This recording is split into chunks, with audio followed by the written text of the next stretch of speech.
Y lo prometido, les dijimos que íbamos a hablar de economía, de lo que nos está pasando, tratar de empezar a pensar qué nos puede llegar a pasar hacia adelante en un tiempo tan difícil, en un tiempo en el que faltan las certezas, en el que sobra la imprevisión en algunos casos, faltan proyecciones, faltan planes, bueno, muchas cosas faltan cuando hay algo que no se conoce cómo resolver, y en este caso nos referimos al coronavirus, a la pandemia que está afectando al mundo y a nuestro país. Pero para hablar de economía, vamos a presentar a nuestro invitado especial en el día de hoy, el economista Martín Polo. Martín, Walter Brown te saluda, ¿cómo te va? Hola Walter, ¿cómo estás? Muy bien, muchas gracias por la paciencia y por estar ahí del otro lado para ayudarnos a entender un poco, bueno, en qué punto nos encontramos con la economía en medio de esta cuarentena de más de 100 días y en medio de esta pandemia que no sabemos cuándo va a tener una solución. Bueno, gracias por llamarme. Mira, donde estamos parados hoy esperemos que sea en el piso, ¿no? Que hayamos encontrado el piso. Hoy estamos recibiendo los datos de abril, los cuales marcaron una muy fuerte caída, tal como se esperaba, y también lógica, considerando que el 75% de las actividades tenían limitaciones para operar normalmente. En mayo podríamos haber tenido alguna mejora en el margen y lo mismo en junio, pero en términos generales lo que estamos es en una fuerte caída del nivel de actividad producto en principio de la cuarentena, pero que detrás de esa cuarentena también tenemos problemas de fondos que nos van a hacer determinar cuán profunda va a ser la crisis y cuándo empezaremos a recuperarnos. En principio, el otro tema candente que tenemos en la agenda es la renegociación de la deuda y en un contexto en el que las reservas internacionales del Banco Central las tiene que defender a uñas y dientes, básicamente porque es la única, es el último eslabón para llegar a la estabilidad nominal. Uh-huh. Y a partir de eso, para ir dividiendo por partes, el tema de las reservas, las medidas que adoptó el Banco Central en los últimos días, ¿lograron contener esa sangría de reservas tan importante que se venía dando? Bueno, sí, en principio tenemos que considerar que en abril y mayo el Banco Central venía perdiendo 600 millones de dólares por mes y en junio habría comprado 600 millones. Si bien es cierto que en las últimas 2 semanas el Banco Central dejó de comprar y esos 600 que te nombré recién fueron en la primera quincena, es verdad que la medida del Banco Central, que en definitiva también no fue gratis, ¿no? Lo que dejó entrever la medida, a mi modo de ver, es que el Banco Central o el gobierno en general eh, trata de contener todas las reservas cueste lo que cueste. Y si en ese cueste lo que cueste hay que limitar la demanda de activos, la demanda de divisas a los importadores y que eso impacte en el nivel de actividad, creo que no le va a temblar el pulso en ese sentido.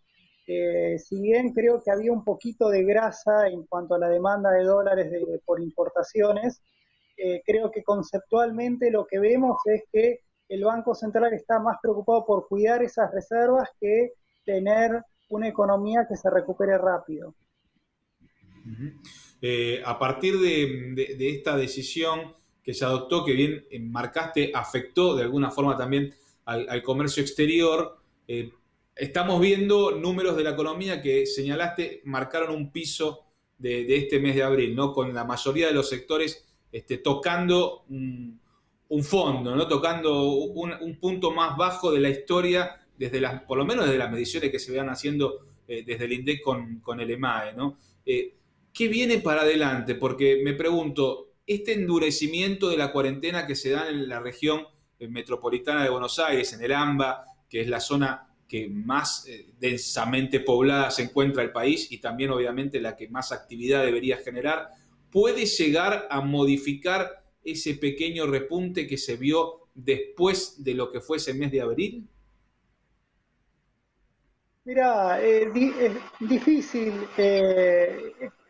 A ver, vamos por partes. Creo que abril fue el peor mes, claramente, digamos, sería muy difícil que tener un peor mes como que tuvimos en abril. Lo que acá estamos tratando de ver es a qué velocidad se está saliendo de ese pozo, si es que en algún momento, digamos, cuánto va a tardar. Pensá que a principio de año, a principio de la cuarentena, todas las estimaciones apuntábamos a una caída del producto del 5%, 4 o 5%, depende del pronóstico que uno tuviese de salida de la cuarentena. Y eso de cada extensión de la cuarentena, a uno no le queda otra que ir revisando a la baja la estimación de crecimiento, va por algo muy simple, las máquinas no funcionan, la gente no consume y eso es lo que te hace caer el nivel de actividad en el mes. El problema que vos tenés es que cuando todas estas medidas se extienden en el tiempo, empiezan a afectar al empleo. Y es cuando esos efectos transitorios de una caída del nivel de actividad se te van haciendo permanentes. Entonces, creo que más allá de lo anecdótico de cuál es el piso de abril, mayo o junio, lo cierto es que estamos en un segundo trimestre cuasi catastrófico en materia de nivel de actividad, una caída de nivel de actividad del orden del 20%, que seguramente va a golpear al empleo y demás, y eso lo que nos va a hacer es que la recuperación sea más lenta, es decir, esa salida en B se aleja de nuestro escenario base, básicamente porque es una economía que se va quedando sin motor y sin esperanzas de un rebote rápido. Entonces, yendo más a los números y a las proyecciones que comentabas al principio, pensá que previo al coronavirus, la economía se esperaba que caiga entre 1 y 2%, todo depende de quién, depende del escenario, depende también de quién lo estimaba, pero el consenso estaba entre una caída de 0,5, 1, una caída modesta, incluso con una esperanza de recuperación en el cuarto trimestre, que eso nos permitía ser un poco optimista para el mediano plazo.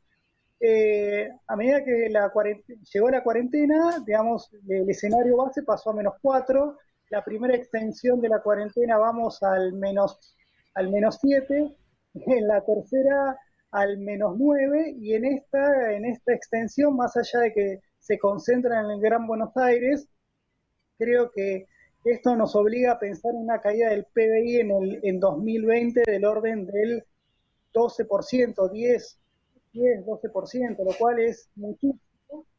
La buena noticia sería, a ver, si queremos ver el vaso medio lleno, es tener un cuarto trimestre un poco mejor y que nos dé aire, nos dé lo que llamamos arrastre estadístico para que el 2021 sea un poquito mejor, pero estos básicamente son los beneficios que nos da la estadística en cuanto a los arrastres, ¿no?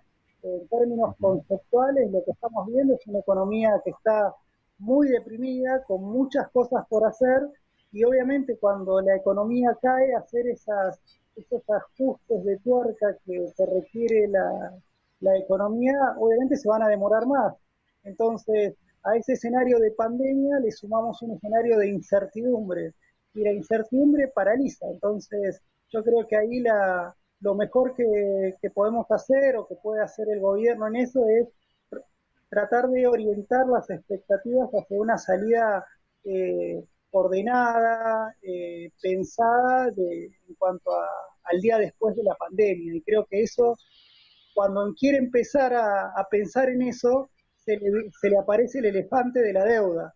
Entonces es como que Claro. ahí el gobierno está muy apurado, o por lo menos tendría que sacarse de encima el tema de la deuda cuanto antes, porque creo que es en definitiva lo que, por lo menos sacarse el escenario de ajuste desordenado en el medio. Pensaba una economía con este nivel de caída del producto y en default, obviamente te hace que todos los pronósticos se sigan corrigiendo a la baja. Entonces, creo que esperemos que esta semana, o por lo menos antes de que termine de julio, Argentina pueda tener resuelto, entre comillas, o por lo menos reestructurado de acuerdo a la voluntad del gobierno, la deuda externa, la deuda con no residentes, ¿no? Claro, porque bien marcás, ¿no? En la idea de pensar ya en el día después de la cuarentena, en el día después para nuestra economía, el tema de la deuda sigue siendo una mochila muy pesada para el gobierno argentino y para todo nuestro país, ¿no? Y se ha ido postergando mes a mes esta negociación con el tironeo con los acreedores externos. Y detrás todavía faltan los organismos financieros internacionales, ¿no? Y te pregunto, Martín, viendo lo que ha pasado en la región en estos días, con diferentes países saliendo a emitir a tasas bajas, si la Argentina, una vez resuelto ese capítulo con los acreedores externos, va a tener acceso al mercado de financiamiento o si tendrá que seguir viviendo con lo que nos quede acá adentro y pensar desde ahí recién una salida para la economía. A ver, yo creo que reestructurar la deuda es, a los ojos del gobierno, creo que era la pieza fundamental para que empezara a ver el programa que está detrás de cuál es la columna vertebral del programa económico, que es lo que por ahora no sabemos o podemos solamente especular, básicamente porque el gobierno cree que primero tenemos que tener una solución de la deuda. Yo creo que si más allá, supongamos que la reestructuración de la deuda no sea como el gobierno quiere, supongamos el peor escenario para Argentina o para el gobierno que sería eh, que sea la deuda que sea la oferta del fondo de acreedores más importantes, que es la más agresiva, entre comillas, ¿no? Agresiva. Argentina, pese a todo eso, se habría ahorrado en 4 años 20.000 millones de dólares en concepto de pago de intereses. No es poco.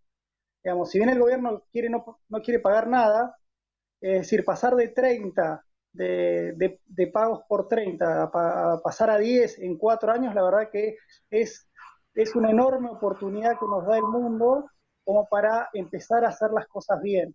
Entonces, en el empezar a hacer las cosas bien, yo creo que ahí lo que el gobierno va a tener que mostrar, o por lo menos convencer, de que varias de estas medidas muy lógicas, como fueron la de estimular el gasto en este concepto, en estos meses de pandemia.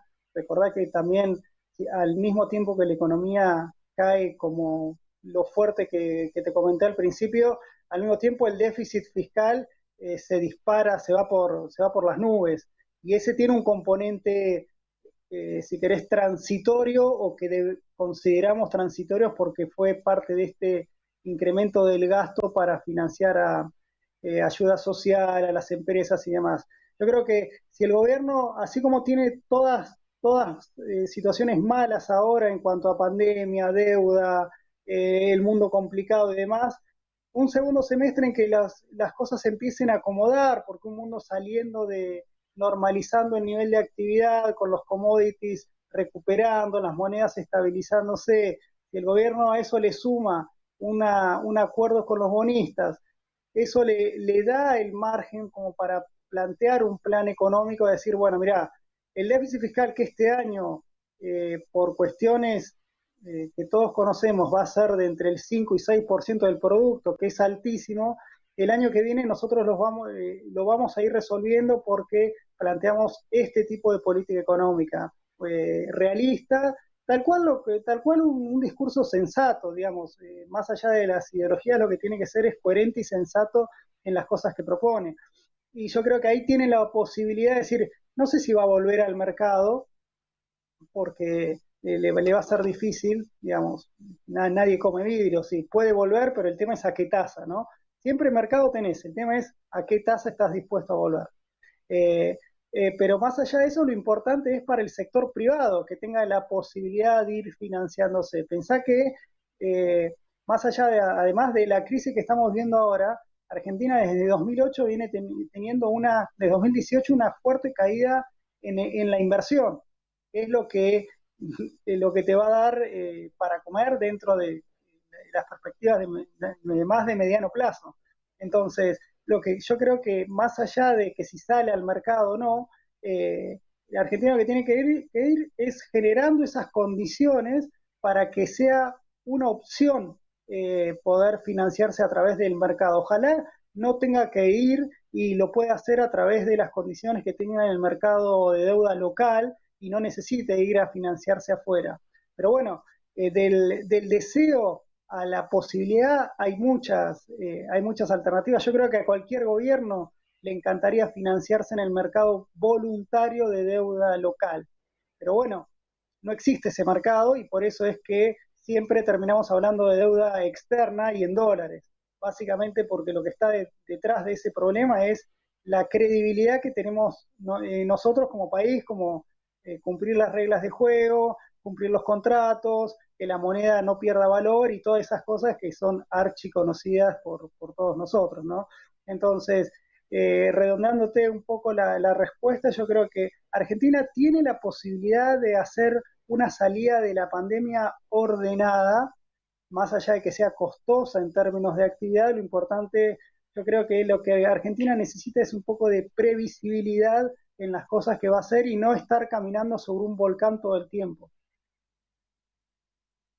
De financiamiento y de que la moneda no pierda valor, ¿no? Y hoy no tenemos financiamiento y tenemos a un Banco Central emitiendo y emitiendo mucho, ¿no? Para cubrir esa necesidad que le plantea el gobierno de poder atender precisamente, aparte del sector privado, que está absolutamente paralizado, y también atender sus gastos que son más grandes que lo que está ingresando, que la recaudación que está teniendo el fisco, ¿no?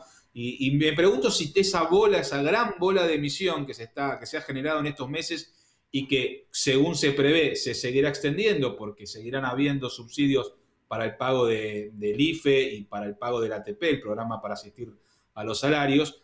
Te pregunto si eso no va a afectar de alguna forma el valor de la moneda, una vez más, y si no va a generar una inflación creciente como no hay pocos que ya están pronosticando, ¿no?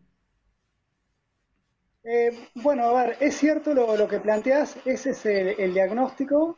También creo que también el Banco Central lo sabe a eso, digamos, no creo que crean que aumentando la base, duplicando la base monetaria en un año, no crea que eso le genere presiones inflacionarias. Podemos discutir la dosis, pero todos sabemos que eso es algo que le va a traer problemas si no hace nada. Entonces, mi percepción es que no creo que no hagan nada ante ese contexto. El déficit fiscal que vos tuviste ya, como te dije anteriormente, hay cuestiones que son transitorias. Vos por gasto, por pandemia, si querés decir, vos vas a tener en abril, mayo, junio y esperemos que julio sea el último, más o menos 150.000 millones de pesos por mes en conceptos de estos planes. ¿Cuál sería la buena noticia? Que esos planes se terminen, pero por una cuestión de que pasamos la pandemia y pasamos la cuarentena. Digamos, eso es como una consecuencia de las medidas sanitarias. Entonces, el Banco Central ahí lo que hace es actúa en consecuencia de lo que plantea el esquema sanitario. Es decir, vamos a una cuarentena, la actividad cae más, la recaudación va mucho menos, como tengo que sostener a la demanda, tengo que aumentar el gasto y como nadie me presta más allá de algún financiamiento en pesos, el único que me queda es el Banco Central y exprimo a todo lo que da. Ahora, como te dije antes, hay un componente de que el gobierno tiene que convencer al mercado de que esas medidas son transitorias. Ahora, si en el medio que cuando creemos que esas medidas son transitorias, seguimos corriendo el arco, que se extiende la cuarentena, que lejos de salir volvemos para atrás, obviamente esas perspectivas y ese escenario que tan bien explicaste recién, es como que aumenta la duda. Y al aumentar esa duda, aumenta esa incertidumbre y bueno, eso es lo que te genera la presión sobre el mercado cambiario. Entonces, yo creo que mi percepción es que el gobierno tendría que ser más activo en marcar ese camino y convencer y que esas sean las noticias. Ahora, si después las noticias, en lugar de ser los mecanismos de salida de esta pandemia nefasta que nos golpea tanto a todos, y si tenemos otras medidas como, no sé, hay problemas por el tema Vicentín, Portland y demás, que vemos que la inversión, lejos de buscarle allanarle el camino, lo percibimos como que se va complicando, obviamente ahí el gobierno entra en un terreno mucho más pantanoso. Entonces, el gobierno yo creo que, insistiendo con esto, tiene que dar señales de credibilidad en las cosas que intenta hacer y no estar a la expectativa de que arreglamos la deuda, les presento el plan y demás, o vendiendo optimismo, decir la economía alcanzó un piso y nos estamos recuperando. Quizás tengamos meses de alguna recuperación abusando de la estadística o abusando del Excel, pero la cuestión de fondo es que debemos encontrar el camino de cuál es la Argentina de los próximos al menos 3 años para ver qué decisiones toma el sector privado. Y como insisto, y no caminar sobre un volcán todo el tiempo, porque si cada vez que queremos dar un paso tenemos una bola, era la bola de las LELIX, ahora se vienen las bolas de los pases, de los activos remunerados del Banco Central y demás. Obviamente que nunca salimos y siempre vamos a estar haciendo esta especie de catenacho cambiario, cuidando las reservas, que es lo único que nos queda, para decir, bueno, por lo menos la brecha cambiaria entre lo oficial, bueno,